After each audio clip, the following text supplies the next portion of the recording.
कि कुत्ता पालो, बिल्ली पालो, जानवर पालो, पक्षी पालो, लेकिन अल्लाह के मानने वाला मुल्ला मत पाल लेना। बहुत पाप लगेगा, ईश्वर माफ नहीं करेगा, हमारी माता रानी भी माफ नहीं करेगी और तुम अपनी जिंदगी से जाओगे।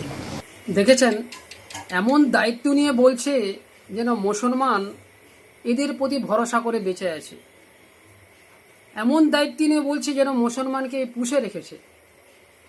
কতটা ঘৃণা ছড়াচ্ছে জানেন সোশ্যাল মিডিয়ায় এসে। ঠিক এই কথার পাল্টা জবাব যদি কোনো মুসলমান দিয়ে দেয় না, ফেটে হাতে এসে যাবে। সেম কথার পাল্টা জবাব, বুঝে গেছেন পাল্টা জবাবটা কি?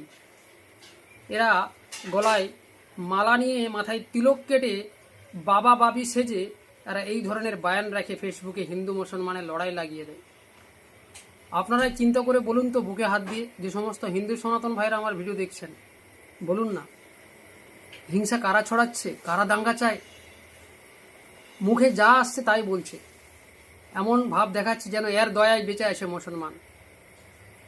না, মুসলমানের দয়ায় হিন্দু বেঁচে থাকে? কেউ কারোর দয়ায় বেঁচে থাকে না, সবাই মেহনত করে খায়, আর দয়ার মালিক একমাত্র রব্বুল আলামিন আল্লাহ পাক। এই নফরতগুলো, এই হিংসাগুলো বন্ধ করুন ফেসবুকে। আপনাদের জন্য আজকে হিন্দু মুসলমান হচ্ছে। একটু লজ্জা কর, একটু লজ্জা কর। সনাতন ধর্মটাকে বদনাম করিস না, আর কত ছোট করবি, একটু লজ্জা কর।